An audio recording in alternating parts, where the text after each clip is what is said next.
Anong oras pa lang out mo, sir? Ah, hindi kanina kasi, tawag dito, yung umaga sana pupunta na ako. Pero nintay, sabi niyo dun sa post, mag-message mo na. Kasi meron din akong ginawa din kanina, sir. Oo. Umaga. Ito ko nga meron din Innova eh. Anong sira ng Innova dati? Ano, sir, blackout yung yung panel gauge niya. Lahat talaga hindi gumagana, sir. Walang ilaw o hindi gumagana? Talagang, sir, hindi gumana yung backlight, pati mga gauge hindi gumana. Ang nagana lang yung mga indicator.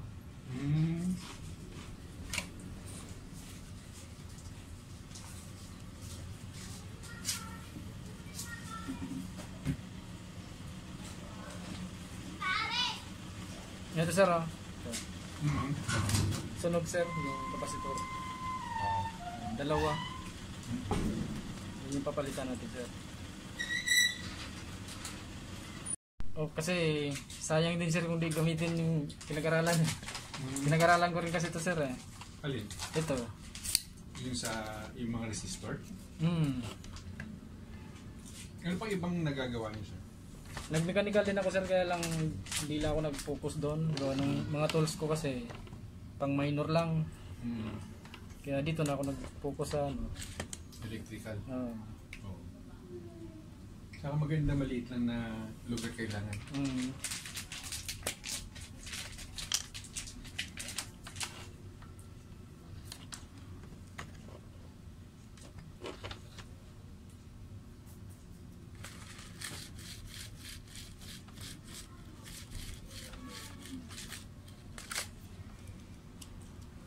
Ay, isa pa pala, sir. Buti, naalala ko dito. Yung pintuan ko sa likod, pagka binubuksan ko, hindi sumasabay yung dome light. Pwede ba natin ma-check mamaya kung switch o baka yung linya wala nang... Pwedeng sir, pwedeng switch ng doon sa may pinto. Di ba may section doon? Gawa eh. Baka pwedeng marumi yun, sir, eh. Pwedeng putol ang connection. Pero nailaw naman, sir, pag katagalan.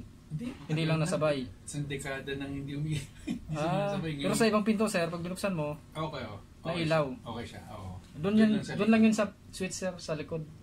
Nare-repair niyo ba yun? Kadalasan naman dun, sir, marumi lang eh. Contact lang, contact cleaner, mga ganun. Baka putol. Naano ko na yun eh. Hindi ko siya nalinis, pero isang beses. Nakatornilyo lang yun? Tinanggal ko siya sa pagkatornilyo. Meron ba kayong dyan? Tester? Mamaya, sir, tingnan natin, sir.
Yung iba naman nagdi-DIY. Tapos nadagdagan yung sira. Saka nagpunta dito. Destroy it yourself muna. Ganyan din ako. Sumusubukan eh. Buting tingin ko muna. Tapos masisira ko. Tapos i-repair ko. Saka may pa-repair, sir, pag pag di na kaya. Kasi tawag dito, matututo ka. Pero yun nga lang, tagal eh. Masisira ka, mapipirisyo ka, tapos gagawin mo, okay na siya. Pero masyadong matagal eh.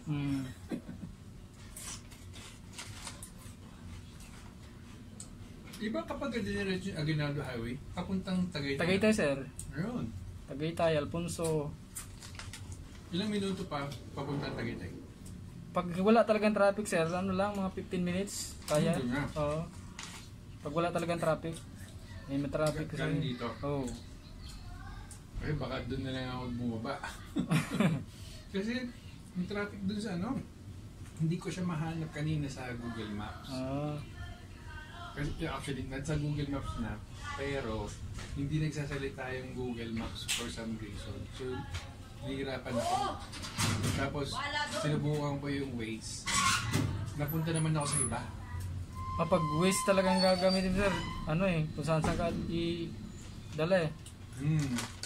Tapos nung chinik ko ulit, uy, isang diretso na lang, Aguinaldo Highway. Pero ang layo ko.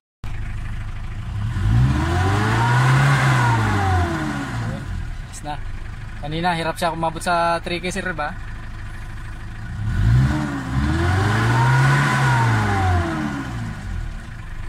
Ayos na, sir. I-fix ko na lang to, sir. Yung ano. Tapos ito, sir, gana yung temperature, nakalamig na eh.